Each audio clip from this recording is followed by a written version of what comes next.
जी। तो भारतीय राष्ट्रीय कांग्रेस का लखनऊ अधिवेशन 1916 में 1916 में भारतीय राष्ट्रीय कांग्रेस का लखनऊ अधिवेशन होता है।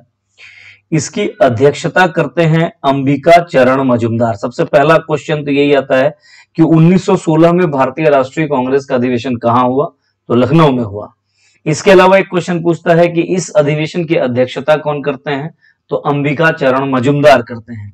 सवाल ये उठता है कि इस अधिवेशन को लेकर के विशेष चर्चा क्यों, दो बातों को लेकर के, इसको लेकर के विशेष चर्चा, आइए देखते हैं। भारतीय राष्ट्रीय कांग्रेस का लखनऊ अधिवेशन 1916 दो मुख्य संदर्भों में महत्वपूर्ण रहा।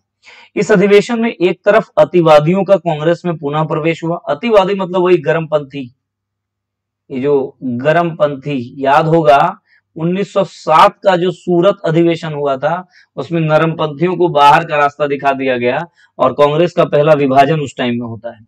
उन्हीं गर्मपंथी या उन्हीं अतिवादियों को कांग्रेस में दोबारा प्रवेश एंट्री मिलती है 1916 का लखनऊ अधिवेशन में।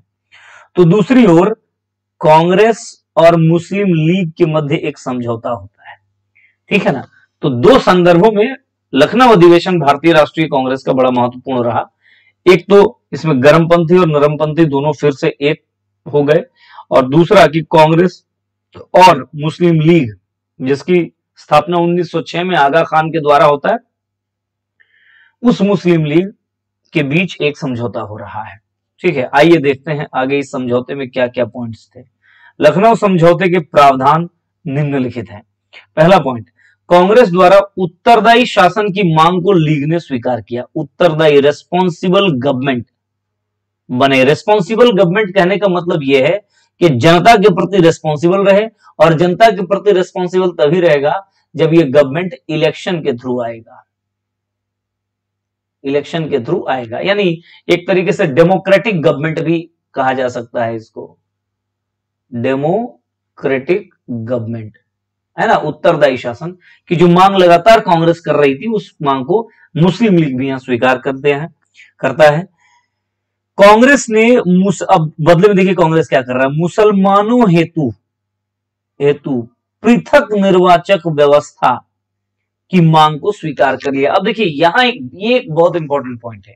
आपको बता दूं कि मुस्लिम लीग की स्थापना होने के साथ ही मुस्लिम लीग के द्वारा लगातार ब्रिटिश गवर्नमेंट पे यह दबाव बनाया जाता रहा या मांग की जाती रही कि मुसलमानों को पृथक निर्वाचन व्यवस्था की सुविधा दी जाए।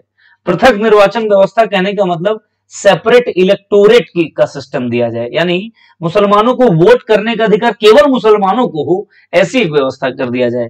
कांग्रेस ने लगातार इसका विरोध किया था इसलिए क्योंकि ये भारत को एक तरीके से दो फाड़ में बांटने के बराबर की रणनीति होती।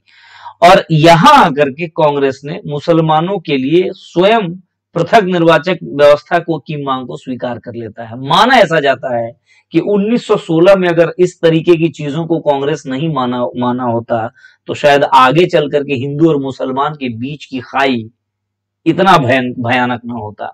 यहाँ पे स्वयं कांग्रेस इस बात को मान लेती है कि हिंदू और मुसलमान दो एक साथ नहीं चल सकता।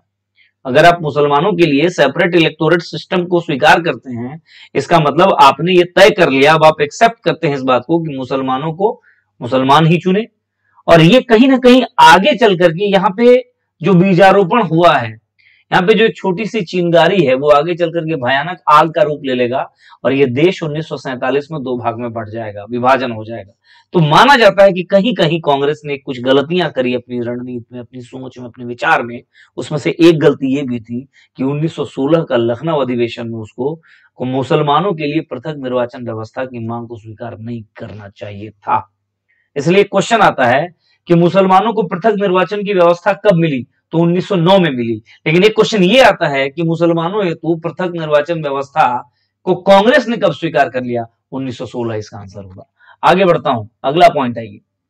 प्रांतीय विधायिका में निर्वाचित भारतीय सदस्यों की संख्या, निर्वाचित जो भारतीय सदस्यों की संख्या का एक निश्चित हिस्सा मुसलमानों के लिए आरक्षित कर दिया गया। मुसलमानों के लिए आरक्षण की भी व्यवस्था दी जा रही है। फोर्थ पॉइंट, केंद्रीय व्यवस्थापिका में, यानी संसद की मैं बात कर रहा हूं, है ना, आज का केंद्रीय व्यवस्थापिका में सभा में कुल निर्वाचित भारतीय सदस्यों का 1/9 पार्ट मुसलमानों हेतु आरक्षित कर दिया जाए 1/9 भाग, एवं इनके निर्वाचन हेतु सांप्रदायिक चुनाव व्यवस्था को स्वीकारा गया। देख सकते हैं आप, यह भी तय किया गया कि किसी भी सभा में कोई प्रस्ताव किसी संप्रदाय के हितों के विरुद्ध हो तथा 3/4 सदस्य अगर उसको अस्वीकार कर दे तो वह प्रस्ताव पारित नहीं होगा। कुल मिलाकर के आप देख सकते हैं कि इस 3, 4, 5 पॉइंट्स में आपको पूरी तरह से दिख रहा है कि कांग्रेस का उत्तरदायी शासन की मांग को लीग स्वीकार करता है, और बदले में आप देख रहे हैं कि कांग्रेस ने मुस्लिम लीग के कई ऐसे शर्तों को मान लेता है कि जहां से मुस्लिम लीग का भी थोड़ा मनोबल बढ़ जाएगा आगे चल करके।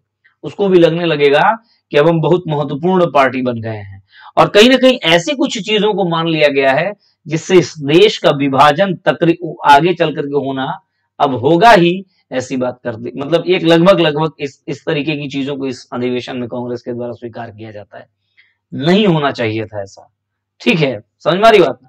हालांकि कांग्रेस की अपनी तर्क है, वो चाहती थी कि हिंदू और मुसलमान को जो बांट करके जो कार्ड खेल रहे हैं मुस्लिम ब्रिटिश, हम उसको एक जवाब देना चाहते थे कि हम सब एक ही मंच पर होकर के काम कर रहे हैं। तो कुल मिलाकर के ये रहा लखनऊ अधिवेशन 1916। बढ़िया से याद रखिएगा, 5-7 पॉइंट्स इसमें निकल करके आते हैं। कई बार पीटी में इसको लेकर के क्वेश्चन आता है, मेंस में भी आ सकता है कि क्या लखनऊ अधिवेशन कांग्रेस की एक भूल थी, और अगर भूल थी तो कैसे थी, इसको जरा स्पष्ट करें। इस प्रकार के सवाल आपको पूछे जा सकते हैं।